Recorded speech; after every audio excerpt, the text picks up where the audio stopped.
Hello, my name is Geraldine Bates. Today I will be presenting my capstone reflection video in my RN to BSN experience. I will be discussing how I completed my capstone project through evidence-based practices, implementing effective communication strategies using telehealth technology, effective treatment, and outcomes reached. Also in this discussion, I will be talking about both my personal and professional growth. Mental health can impair day-to-day tasks, personal relationships, and even one's physical health. Implementing effective communication to isolated patients is a huge barrier in the success of mental ill patients. In these instances, often telehealth can be implemented. One of the major roles played by technology in the mental health service sector is to remove the barriers to attending mental health care in person, which affects some individuals, according to CLEPSI ET-AL 2022. Due to the lack of motivation, support, or feeling of shame and embarrassment, many people do not seek out help. A key aspect of mental health caregiving of older people is to come out with the right interventions and apply them so that there is always a consistent improvement in mental health, which is often related to some physical disorders on the part of the elderly population, according to Funk and Bode 2020. For my capstone project, I decided to interview my mother, Teresa, a 63-year-old female who has been fighting a mental disorder for many years. Mental illness presents multifaceted challenges in healthcare affecting individuals' well-being and necessitating comprehensive interventions. Furthermore, it carries an important professional significance because I frequently deal with ICU patients who have mental illnesses that are not treated. As a result, recognizing right and wrong gives us a chance to improve patient care. In addition to the individual, mental health is relevance should also be noted within the broader challenges of the healthcare system. The influence of depression for Teresa is not only at the personal level, but also affects the comprehensive of duties that make up her life and her relationships with other people. For Teresa, the worsening symptoms over time have significantly impacted her daily functioning and social relationships.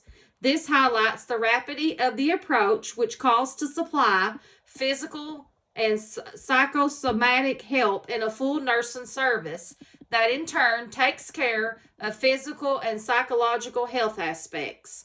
Furthermore, the mental health of Teresa, who is a female patient, is also a major point because it greatly influences how she perceives and interacts with other people. The fact that her main conditions consist of depression and anxiety makes her unable to fulfill routine tasks, and she is unable to play an active role in social relationships. In addition to these, the elderly may also have age-related complications, including physical health issues, loneliness, and the age stigma, according to Cashone ET-AL 2022. During my 9-hour meeting with Teresa, I discussed how essential it is to adopt strategies prioritizing her preferences, values, and unique circumstances. Open and touching communication helps to create trust and form relationships between patients and their doctors, which is the cornerstone of helping patients to be confident in their decisions, according to Votella ET-AL 2021. The kind of environment that is non-judgmental and supportive is one of the significant essential factors that need to be seriously considered in mental health issues, as it is regarded that the patient will get positive outcomes due to this. Furthermore, the communication between the doctor and patient is as good as being listened to, which means the doctor should provide specific details on the patient's condition, treatment options, and the support groups available so that the patient can get help. Utilizing uncomplicated phrases, visual illustrations, and written information improves patients' understanding of their mental health problems, which aids them in taking control of the treatment options by making their own informed decisions, according to Cashone ET-AL 2022. Moreover, Teresa is facilitated to participate in the decision-making process, allowing them to manage their health. Shared decision is a process that includes the professional presenting the different options of treatment together with their benefits and risks, and after evaluating the patient's expectations and values, agreeing on the best treatment option with the patient, according to Funk and Bow 2020. One of the most crucial ways this patient renews their hope determined by noticing their strength, which were the driving force to keep them consistent in treatment and goals for health. Research evidence and best practices guidelines inform the development of interventions to address mental illness, guiding nurses in selecting and implementing effective strategies to improve patient outcomes. Evidence-based practice incorporates the most excellent research evidence, the expertise of clinical professionals, and patient preferences in the decision-making process and therapeutic intervention. By being mindful of the latest research-based findings and clinical guidelines, nurses prevent their professional responsibilities from moving away from the scientific logic and accepted norms of treatment of mental health illness.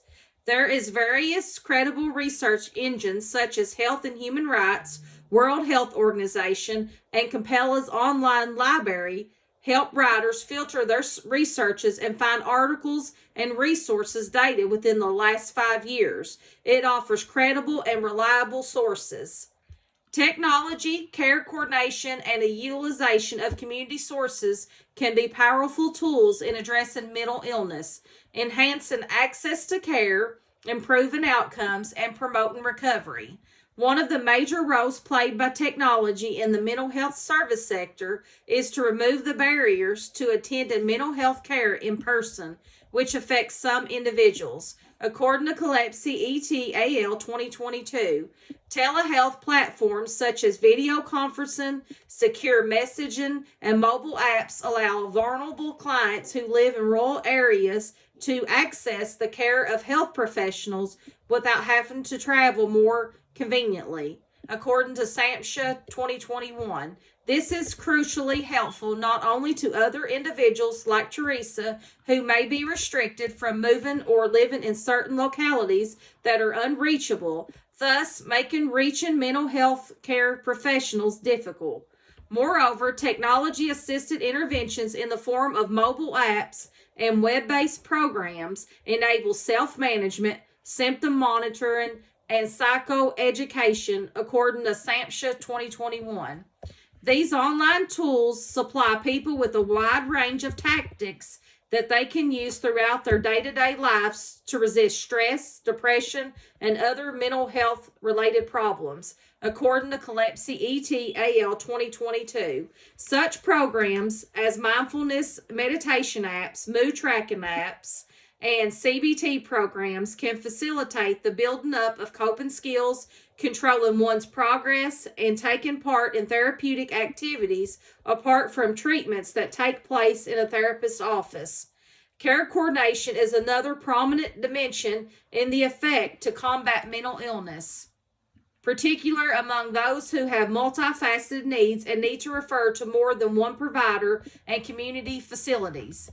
In coordination of care, healthcare providers are linked to social service agencies, community groups, and family caregivers to implement a comprehensive care system that addresses patients' physical and emotional needs and their social aspects, according to CLEPSI ET-AL 2022.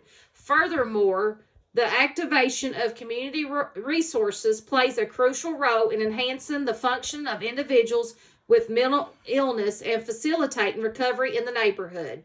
Community-based services like day facilities, for example, vocational rehabilitation programs, housing assistance, and crisis hotlines are designed to address needs, provide social support, and make it possible for people with mental health challenges to be active in the community and engage in activities that can contribute to the recovery process. According to CLEPSI ET-AL 2022, a compelling treatment for Teresa, diagnosed with loneliness, would mean connecting her with community services that are of interest to her and will fulfill the budding void in her social life.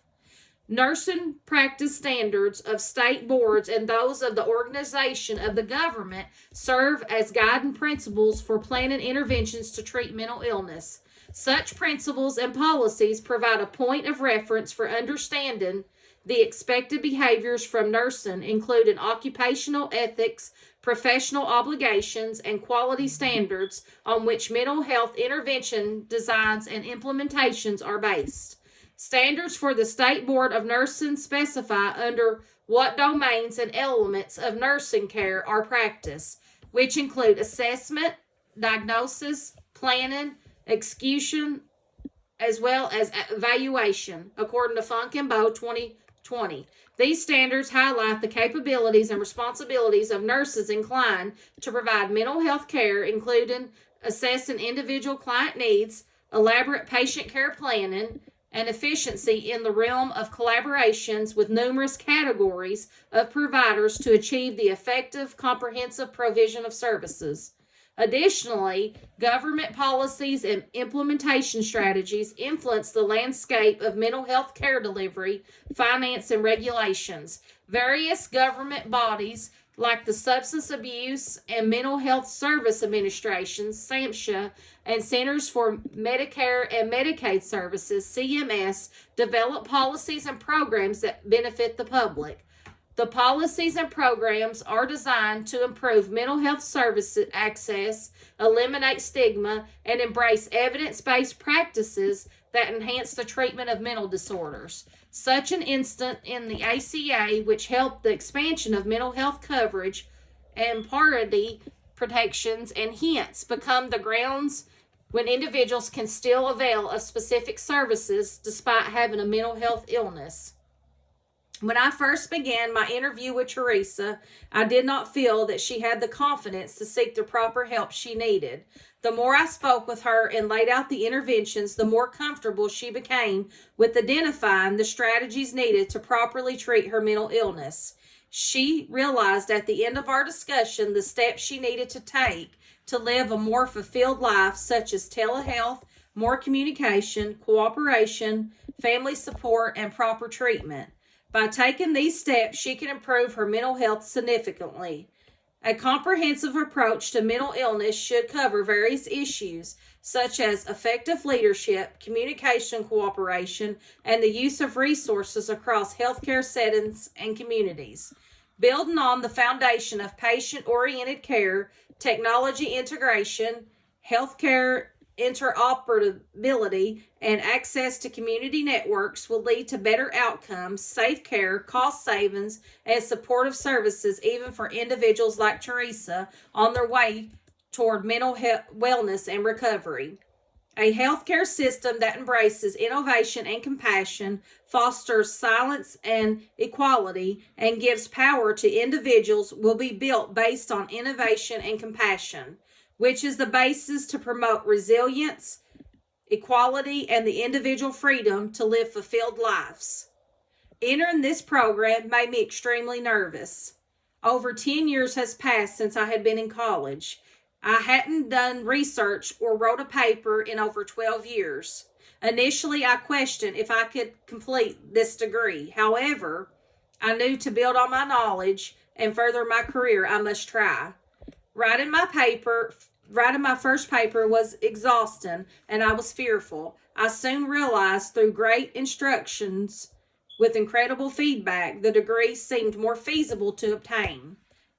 I became increasingly better with the more papers I wrote and research I conducted. This experience has improved both my writing and research skills. It has also built on my knowledge of my career as an RN. All my instructors were amazing. I knew anytime I had a question or concern, I could always get the help I needed. This process has been stressful, yet it has been an enjoyable journey, and I'm glad I was persistent with my goals of completing this degree.